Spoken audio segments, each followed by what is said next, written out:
My Dream of Heaven, Chapter 5. Many friends that traveled with me reached heaven's portal long ago. One by one they left me battling with the dark and crafty foe. They are watching at the portal, they are waiting at the door, waiting only for my coming, the beloved ones gone before. In the company of my brother Frank, we saw a tall young man standing close by the open gate, looking wistfully the way we came.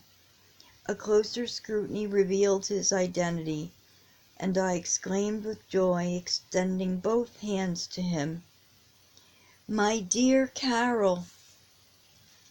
He smiled a bright welcome as he extended his hands, but said lovingly, "I so hope my mother joins us soon.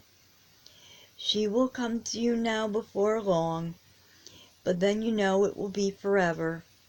"Yes, I know," he answered brightly. "I will be patient. But," he added confidentially, "I so want her to see the lovely home I myself am building for her. Will you come and see it?" "Of course I will, gladly." "Now?" "Yes, if I may," looking at my brother for his sanction. He nodded his head pleasantly as he said, "That is right, Carol. Have her help you in every way you can. I will leave you two together, and you will bring her to me later?" "Indeed, yes," said my nephew, and we went away happily together. "Where is this wonderful house, Carol?" "Not very far beyond Mrs. Wickham's," he said. We soon reached it, and I was truly charmed with it in every way. It was fashioned much like my brother Nell's home, and was, like it, built of polished woods. It was only partly finished, and was most artistically done. Although uncompleted, I was struck with the fact that everything was perfect so far as finished. There was no debris anywhere, no chips, no shavings, no dust. The wood seemed to have been perfectly prepared elsewhere. Where, I have no idea. The pieces were made to fit accurately, like the parts of a great puzzle. It required much skill and artistic taste to properly adjust each to its place. This my nephew, who even in the earthly life was quite a mechanical genius, seemed to have no difficulty in doing, and the house was slowly growing into beauty and symmetry. After showing me all over the house, he at last drew aside the hangings before an entrance, beyond which were two rooms, not only entirely finished, but beautifully furnished as well. I finished and furnished these rooms complete, so that if my mother came before the house was ready, she could occupy them at once. You know there is no noise from workmen here, no hammering, no unwelcome sounds. I thought at once of the Temple of Jerusalem, where during its erection there was neither hammer nor axe nor any tool of iron heard in the house. "It is very beautiful, my dear boy," I said enthusiastically. "It will give her great joy to know you did it for her. But what is this, a fireplace?" Pausing before a lovely open chimney wherein wood was piled ready to be lighted. "Is it ever cold enough here for fires?" "It is never cold," he answered, "but the fire here never sends out unneeded warmth. We have its cheer and beauty and glow without any of its discomforts. You remember my mother loves to sit by an open fire, so I have arranged this for her. It is charming." "But you did not make the stained glass windows also?" "No. I have a friend who has been taught that art, and we exchange work. He helps me with the windows, and I in turn help him with his fine woodwork and inlaying. I'm going to make a flower room for my mother similar to yours, only of lilies and violets, which will retain their perfume always. How lovely! I want to thank you, dear Carol, for your share in our flower room. It is the most exquisite work I ever saw. and it is doubly so when I remember whose hands fashioned it. It was a labor of love with us all, he said simply.